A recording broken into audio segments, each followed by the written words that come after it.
está ahí en ese libro. Sí. Pero Y entonces él... ahora se me metió una cosa por el medio que no me... Confundió las garzas. Eran garzas que estaban ¿Eh? cayendo. Eran ¿Cómo? garzas que estaban cayendo en la playa. Esas En la aves laguna. que andan pescando, aves que le llaman alcatraz y tijereta. Ok. Entonces, qué interesante. Y él ¿y qué fue? Que vinieron entonces un convoy del ejército, vinieron a la ciudad. Claro, el que pasa es que él estaba ebrio, él pasó la noche tomando y amaneció y cuando cogió para el puerto, eso en unos lugares turísticos que hay aquí, que unas lagunas. Aquí en Miche, en la geografía de Miche hay 2 lagunas. Oye, pero ahora se me metió una cosa ahí que no me deja ver, que dice la reunión se está grabando. Al seguir No se preocupe. la reunión. Usted no puede poner el video suyo. ¿Eh? Porque usted no se ve, no se le ve la cara. Sí, porque se metió como una cosa, oye lo que dice, salir de la reunión, continuar, le doy continuar. Continuar. Debe Ajá. continuar. Ahora ya se quitó. Te veo ahora. Sí. Ok, entonces, qué interesante eso. Yo estuve viendo también que la familia Peralta es una familia muy distinguida ya en Miches, que hubo un síndico apellido Ramón Peralta en el 1948, Sí. y don Pilo fue síndico también en 1974 a 1978. Pero con poco audio que tengo. Tiene poco audio, ¿no me escucha? Vale, como el audio que está abajo, pues no me sube más. Oh, ¿a usted no me escucha? Te oigo sí, pero y te veo, pero se oye poco, se oye lejos. Ok, y los Candelaria también fueron personas de mucha impronta en la ciudad. Don Sócrates Candelaria fue síndico allá en Miches también. Sí. Entonces, ¿cómo ustedes celebraban las fiestas allá del Santo Patrón, el San Antonio de Padua, no? San Antonio de Padua. El 13 de junio es estas fiestas. Y el día 13 de junio es el día del Santo Patrón de San Antonio de Padua. Aunque aquí las novenas se comienzan ya mañana, pasado mañana, día 3, comienzan la novena. Ajá. Fue el señor Ramón Paredes, fue quien lo escogió ese día. Escogió ese santo para que fuera el padrón, ¿no? El patrón de allá, de la ciudad. El señor Ramón Paredes era oriundo de Puerto Plata. Y cuando comenzó a poblarse esta zona por aquí, él llegó por estos lares de Puerto Plata y él era observador de esa misión, de ese santo, de esa hermandad, de ese santo.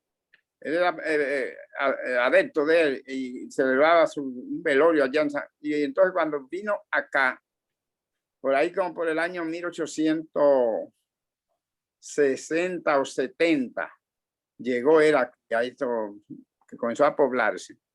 Y él celebraba, donde él vivía en su rancho, un velorio todos los 13 de junio en honor a San Antonio de Padua.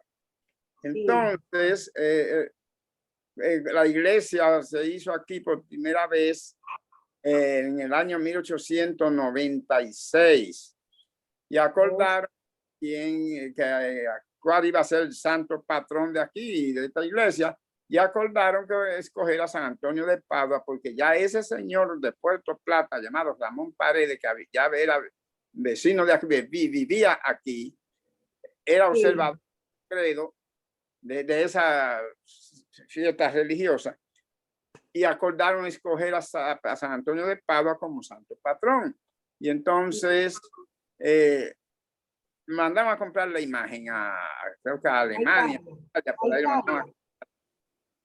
Y Paredes, aunque murió en el año 1900 redondo, murió en 1900, murió, pero sus hijos, José Paredes y Juan Paredes, siguieron la hermandad del culto del santo patrón y se instaló aquí y se trajo la imagen en 1906 y se celebró la primera misa con el santo, la santa imagen del patrón. Y Sí. a partir de ese momento, en 1896, se le ha dado continuidad hasta el día de hoy a esas fiestas patronales, que es el punto máximo más alto de nuestra cultura, principal punto de nuestra cultural aquí es la fiesta patronal del santo patrón Santo Antonio de Padua. Sí, hay una anécdota muy llamativa que dice que hubo un grupo de mujeres encabezada por Chichi de Asa que fueron donde Miguel Pérez a pedirle y ordenarle que entrara a la iglesia el santo patrón que estaba mojándose en el patio y que él respondió que se moje, que cuando yo me muera va a llover más. Y por coincidencia de la vida, dice usted en su libro, que años después, al morir don Miguel, su entierro se hizo bajo un gran aguacero tan fuerte que el río La Yeguada tuvo una corriente descomunal saliendo de su cauce y se internó en el pueblo. ¿Eso fue cierto? Eso fue cierto. Según los anales de este pueblo, los primitivos anales de este pueblo, fue cierto, eso fue cierto, porque fíjate, Miguel Pérez no era de aquí, de Miche. Aunque a esto se llamó primitivamente Cota de los Juberos, después le llamó el primo, después le llamó Jovero, y que el nombre que mayor amplitud recibió fue el de Jovero. Y cuando se declaró como sección del Ceibo, se declaró como sección del Jovero en el 1808, y después se elevó a puesto cantonal en 1883, y en el 1908 es elevado a la categoría de común del Ceibo, y en el 1936 se le cambió el nombre de común por ley en todo el país a la común. Se dejó de llamar común, se llamó municipio, y entonces se llamó municipio y se puso nombre de municipio de Miche en honor a general Eugenio Miches en 1936. Pero en el año 1800, por ahí 880 y algo, llegó aquí el señor Miguel Pérez Castro, que no era oriundo de aquí. Él vino aquí, pero era una persona de mente amplia, una persona que venía de los claros, de visión y todo. Y ese señor vino aquí casi como en misión casi de confinado, que lo mandó el presidente Ulises Lili, que era amigo de él, y para salvarle la vida, porque ya sus hermanos habían fracasado, habían fusilado casi a todos porque estaban envueltos en problemas políticos. Si usted coge la historia dominicana, va a encontrar al general Santiago Pérez, va a encontrar al general Rafael Pérez, que eran hermanos también de él, que los dos fueron fusilados. Santiago Pérez mató a un trovador venezolano que venía aquí, le cortejaba su mujer, y él, defendiendo el pudor y el decoro de su hogar, bueno, le dio un balazo. En general, mató y lo condenaron a muerte, lo condenaron a pena capital y fue fusilado por eso. Y Rafael Pérez, su hermano, fue porque se levantó en armas en el combate ahí del Cabao contra el gobierno de Padre Meriño en 1880, 81, por ahí.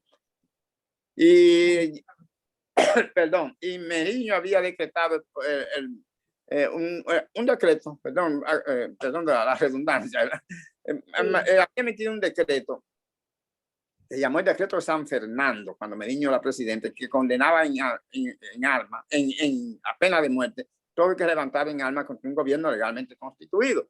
Y entonces Rafael Pérez se levantó con Cesáreo Guillermo contra el gobierno de Meriño, y en combate del Cabao, por ahí, pero Astor Mayor, el mismo Lili, que no era presidente todavía, que era ministro de las Fuerzas Armadas, combatió esa insurrección y lo derrotó, y hizo preso a un grupo, entre ellos Rafael Pérez, hermano de Miguel Pérez, que está aquí en la historia de Miche, y fue fusilado también.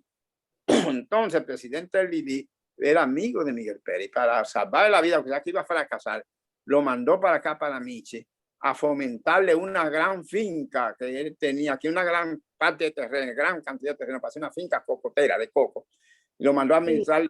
Fue para alejarlo de la política. Y entonces vino aquí, pero un hombre que venía de los claros, de mente amplia, y desde su llegada, él asumió un liderazgo aquí, era el líder de aquí. Todo lo que se proponía aquí tenía que tener el consenso de Miguel Pérez para llevarse a realidad. Y entonces era un señor ya que tenía un don de mando, no ocupó ningún cargo administrativo, ni militar, ni nada, sino que era la cabeza visible aquí, era como el líder de esta comunidad. Y entonces todavía era medio bruto, aquí no había ni escuela cuando eso. Sí, eso estaba viendo, yo lo felicito. Había una norma que había que tener un sacerdote que bendecir esa imagen para poder introducirlo a la iglesia. Ajá. Y aquí está el sacerdote, porque no había iglesia, la iglesia acaban de hacer en 1896 y 10 años más tarde, en 1906, traen la imagen. Y entonces era un tiempo lluvioso y la depositaron en una caja en el patio de la iglesia y eran agua y la imagen mojándose allá afuera y el pueblo estaba impaciente. Entonces un consejo de damas se reunieron, encabezado por doña Chichi de Asa, y fueron donde Miguel Pérez a que ordenara introducir la imagen a la iglesia, que no se mojara, porque era así. Yo veía a Miguel Pérez como aquí el patriarca de aquí, el patriarca. Y pensaban que Miguel Pérez era sabedor de que no se debía meter esa imagen así, porque era violar una ley eclesiástica. Y lo que le dijo fue, déjenlo que ahí que se mojen, que cuando el día que yo me muera va a llover más. Él dijo así. Y por coincidencia de la vida, él murió, cuando él murió, eso fue el 21 de marzo de 1946. Murió ya un muy mayor, me dicen. Yo no lo conocía. Estaba todavía no tenía razón. Él murió ya, pero muy mayor, porque eso fue cuestión en 1906. Y en 1946 murió a los 40 años de eso, murió don Miguel Pérez, que ya estaba un anciano, ya quizás nonagenario, cuidado, y centenario. Bien, y por coincidencia de la vida, me cuentan las personas, testigos oculares del hecho, que vivieron la época, que son fuentes primarias, me dijeron que fue cierto, que en la tarde cuando fueron a sacar el cortejo fúnebre para el sepelio, fue debajo de una pertinaz llovizna que siguió arreciando toda la tarde.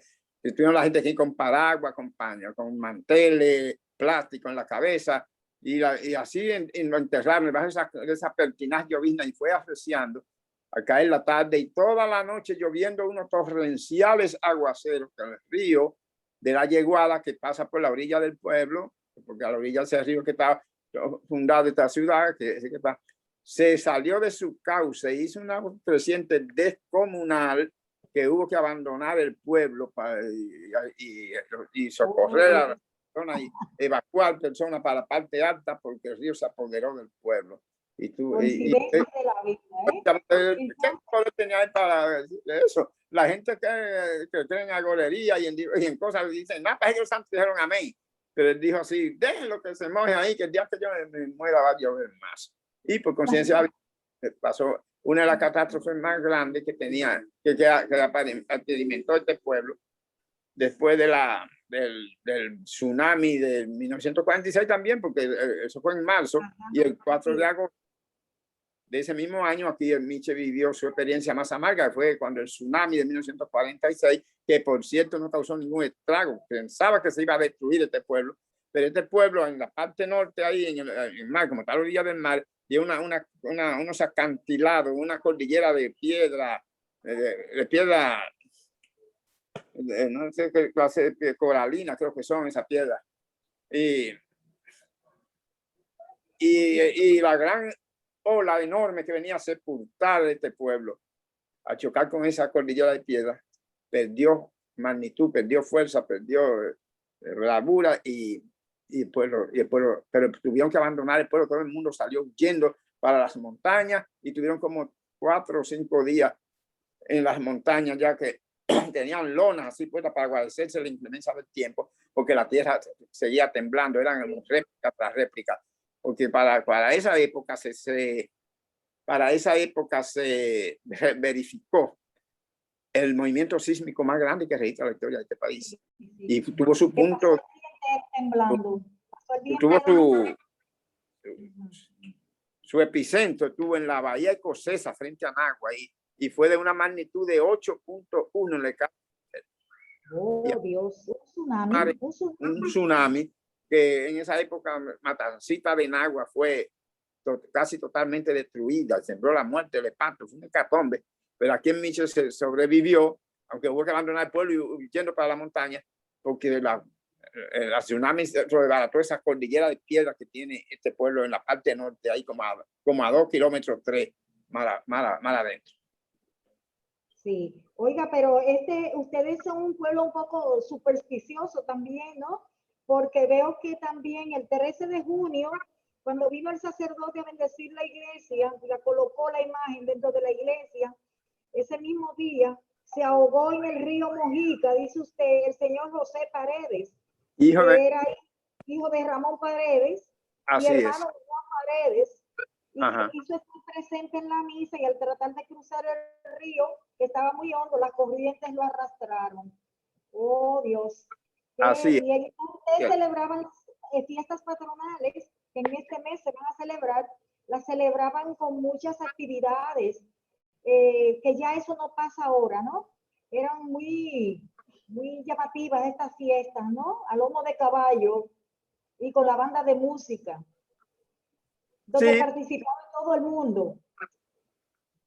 Pero ya no se celebran así, ¿no? Las fiestas patronales ya no se celebran de ese modo. Bueno, sí, ahora lo que pasa es que ahora se concentran aquí y es como quien dice, esto es casi un módulo, porque aquí ya Michel tiene dentro todo lo que necesita para su fiesta y todo se nutre es autosuficiente para celebrar su fiesta, vamos a decir. Pero para esa época, Michel era un punto muy aislado y estaba fuera del contacto de todo, y entonces el sacerdote del Ceibo era que venía cuando a dejar iniciada la fiesta patronal de la novena. Y aquí no había banda de música, no había de nada de eso, todo un pueblo acababa iba comenzando a desarrollarse hacia el desarrollo. Y entonces el sacerdote del Ceibo venía a lomo de caballo, que no había carretera, porque la primera carretera que se construyó aquí fue en el 1948-49 que se inauguró, la que une a Michel con la cabeza de provincia, que es el Ceibo. Después se construyó la que lo une con Higüey, la carretera, la autopista de Coral, una autovía. Y en el 72 se hizo la que lo comunica con Sabana de la Mar. Pero todo era a través de la escarpada, de la elevación de la cordillera oriental, que se separa a Michel del Ceibo. Y era a lomo de caballo, y el sacerdote venía con muchas, todas las autoridades civiles del Ceibo, venía la banda de música y todo a lomo de caballo, y el pueblo se concentraba a la entrada de la población, se concentraba a la entrada del pueblo, a la margen del río, ahí estaba el paso del río, como dicen, a esperarlo al sacerdote con la banda de música y con todos esos municipios del Ceibo que venían a caballo, eran unas recuas de caballos que venían. Cosa nunca visto, ¿sabes? Que le daba, eso era lo que le daba colorido y calor a esas fiestas patronales. Y ahí hacían una fila, en 2 filas a ambos de la calle que nacía ahí en el río que iba frente al pueblo, y comenzaba el sacerdote adelante y la banda de música tocando con una marcha, y a partir de ahí eso era fiesta y fiesta y fiesta durante la novena entera. Y entonces se habilitaba, iban hasta las casas de una pareja de esposos que habían aquí, que fueron los pioneros, después que murió Ramón Paredes, que fue quien introdujo la fiesta del Santo Patrón aquí.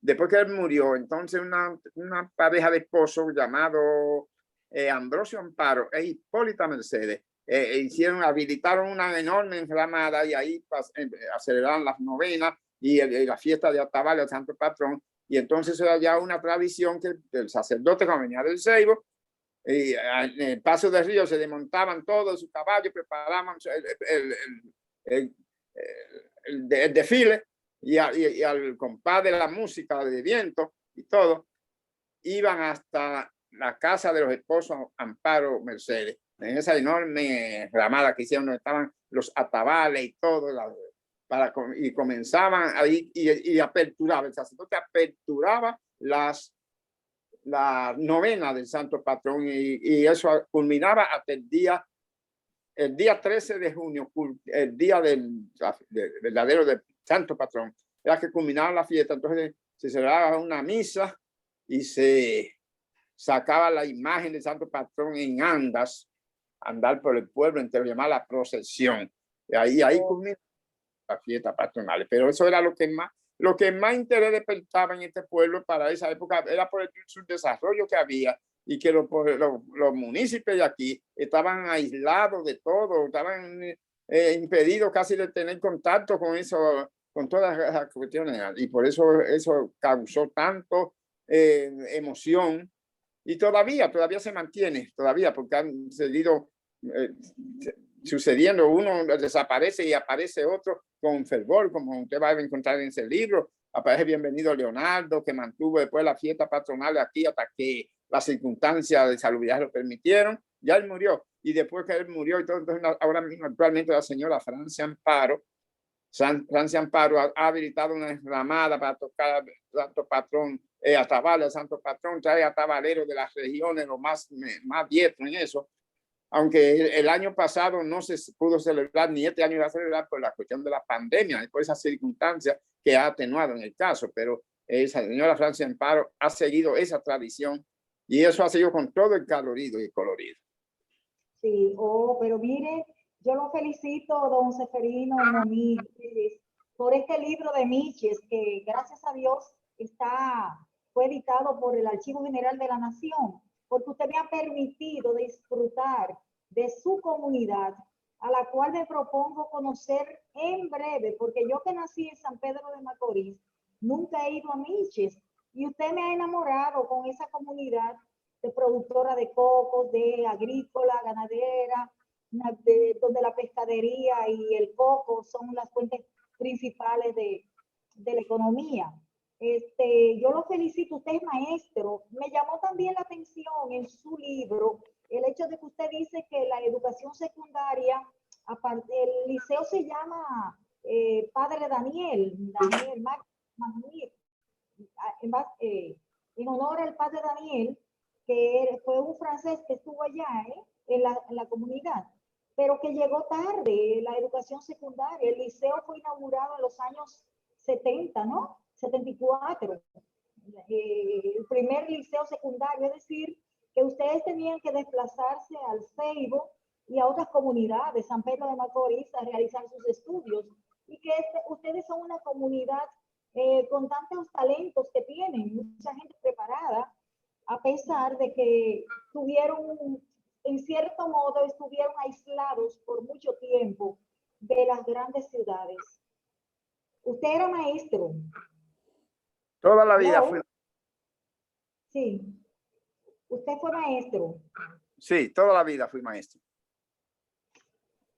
Fue declarada Miche un polo turístico en la década de los 80, por ahí. Y bueno, el primer guía turístico, Federico Candelaria, que debe ser familia del escritor Célvido Candelaria, supongo. ¿Quién dice usted? Federico Candelaria, guía turístico. Ah, sí, son parientes, pero medio lejanos. El primer foco turístico fue ensayado por un suizo apodado Peter, que hizo un restaurante de 3 cadenas en Costa Esmeralda, Punta del Rey, en un área de los terrenos ocupados por Salem Nader. Oiga, pero muchísima información interesante que tenemos de su libro. Entonces, dígame de su vida como maestro, ¿qué ha significado la educación para usted? Para mí, Sí, Bueno, fíjese, yo ingresé al Magisterio Nacional a muy temprana edad, siendo un jovenzuelo adolescente. Yo me gradué de maestro normal en la escuela Juan Vicente Moscoso de San Pedro de Macorís. Usted debe conocer eso, usted es sí, Petro Macorizana. sí. Yo nací en San Pedro, pero yo me crié todo el tiempo en San Cristóbal. Yo digo que yo soy de todas partes, porque me conocen más en San Cristóbal, porque la mayor parte de mi vida la pasé allá y desarrollando toda mi vida allá en San Cristóbal. Pero mi familia son oriundas de San Pedro, Los Bueno, Anglada, Corazón. bueno, a San Cristóbal también la visité yo en mi vida magisterial mucho, porque ahí existía una escuela normal, se llamaba la Escuela La Américo Lugo. Esa escuela la refundieron toda, porque en San Cristóbal estaba la Américo Lugo, en San Juan de Maguán estaba la Urania Montada, en Licea Medio la Félix Evaristo, la Luis Núñez Molina, la capital Félix Evaristo Mejía, y en Macorís estaba la Juan Vicente Moscoso. Entonces, la escuela normal de Américo Lugo y San Cristóbal, cuando fueron canceladas esas escuelas, la convirtieron en un centro de investigación educativa. Y ahí era que íbamos todos los funcionarios de educación a recibir cursillo, campamento, seminario, taller por los técnicos de la UNESCO y esos técnicos también del CEA español. Bien, ahí yo fui mucho ya en la Félix Evaristo Mejía también, en la Juan Vicente Moscoso, San Pedro de Macorís. Bien, entonces yo me titulé en la Juan Vicente Moscoso de San Pedro de Macorís. Ingresé al magisterio siendo un jovencito de país concomitante a la guerra, casi cuando la guerra de abril fue que yo inicié, estaba un jovencito.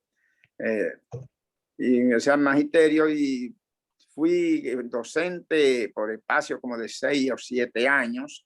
Luego me quitaron la docencia y me ascendieron al cuerpo directivo como director de la escuela. De ahí vino la nuclearización, fui como director de núcleo. Después fui supervisor distrital adjunto, supervisor distrital, lo que le llamaban antiguamente inspector de educación, que ahora son supervisores distritales. Y ahí me retiré de educación, aunque he seguido dando clases porque he tenido que dar cátedra en el liceo sabatino de adulto, dando clases, dando la letra, la literatura y todo.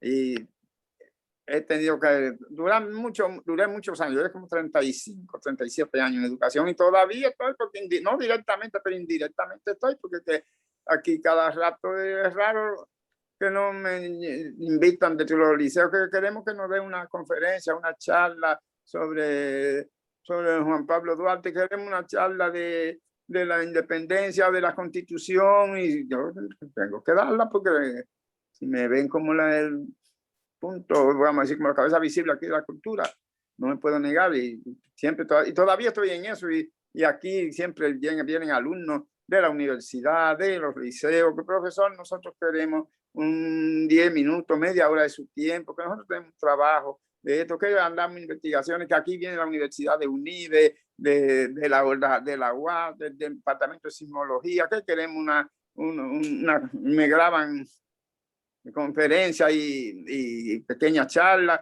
que queremos saber sobre un tsunami que hubo en el 46, que queremos saber cómo fue esto. Y todavía yo no la educación me pasó a retiro, pero todavía no me he ido todavía, porque indirectamente. No. Usted tiene mucho que aportarle a este país. Muchísimas gracias por esas investigaciones tan profundas que ha hecho usted de su comunidad. Eso es producto de un esfuerzo sostenido de búsqueda de historias orales, del conocimiento, y de verdad que la lectura de Miches, su libro, es muy atractiva. Uno lo termina, sigue leyendo, quiere seguir conociendo esta comunidad. Yo lo felicito, señor Ceferino, y le agradezco su tiempo de que haya compartido con nosotros.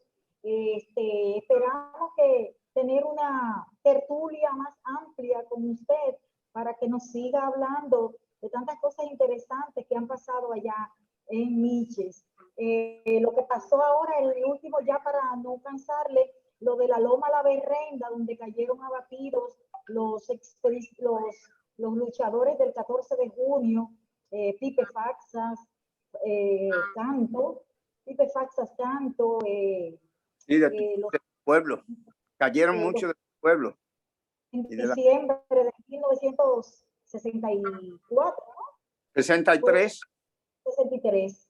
Sí, ahí fue que murió Luis Ibarra Río, hermano de quien más tarde fue fiscal del distrito de Julio Ibarra Río. Luis Ibarra Río, que de Macorís, murió ahí, lo fusilaron ahí a este campeón del arte plástica de Pipe Faxas Canto. Pipe Faxas Canto. Y el otro que fue, yo recuerdo ese hecho con mucha pena porque yo era una niña y estaba en San Pedro de Macorís ese diciembre que trajeron los cadáveres de esos 3 jóvenes del 14 de junio que se inmolaron en las montañas de Quisqueya. Ellos estuvieron en la Loma La Berrenda de allá de Vinches, ¿no? Sí. ¿Usted nos puede contar algo de ese momento histórico? Bueno, cuando usted venga yo le puedo hacer una exposición con lujo de detalle de eso, porque lo que pude poner en el libro, cuando eso yo estaba un poco ávido y muy limitado a los datos que no lo conocía. Pero después me lancé a una investigación exhaustiva y tengo todos los datos de cómo sucedió eso, porque yo lo narro en la primera edición, lo narro, pero desde afuera, como lo que pudimos captar desde afuera, pero tú sabes que para esa época era muy peligroso eso, que se fue, usted quizá no vivió, no recuerda esa época, no la vivió, pero una de las épocas más peligrosas que tuvo nuestro país fue al comenzar la década del año 60, porque recordemos que acababa de triunfar la revolución cubana en Cuba. Y Fidel Castro había declarado a Cuba como un gobierno satélite de Moscú y se declaró marxista-leninista. Mire, y eso era un problema serio en este país de Santo Domingo y en América entera, en el área del Caribe, porque Estados Unidos tenía el miedo de que en Santo Domingo pudiera convertirse en una segunda Cuba en el Caribe. Entonces, aquí a la persona que lo acusaban de comunista era so pena de muerte, amansaba, desaparecido. El gobierno que lo tildaban de comunista era para el suelo, que le iban, como el caso aquí de Juan Bosch en el 63. Pues eso fue una secuela de eso. También que lo acusaban de comunista, los sectores poderosos los cuales perjudicaban grandemente sus intereses con la Constitución de 63 de Juan Bosch y principalmente el imperialismo yanqui, la Iglesia Católica y la oligarquía, las Fuerzas Armadas, y a Bosch lo acusan de comunista y le dan el golpe de Estado en 63. Y esa fue una secuela, esa fue una repercusión del golpe de Estado, ese levantamiento del 14 de junio en las montañas del país. A las escarpadas montañas de Quisqueya. Bueno, señor Seferino Moniz Reyes, maestro, muchísimas gracias por esta conversación tan animada con usted, muy amable, gracias por su tiempo. Gracias. Y de verdad que hay mucho que conversar con usted, mucho. Bueno, usted me avisa cuando usted va a venir para yo no irme a ausentar y dedicarle mi presencia ese día para que cuando usted venga. Ok, muchísimas gracias. Gracias. Buenas noches. Buenas noches, igualmente.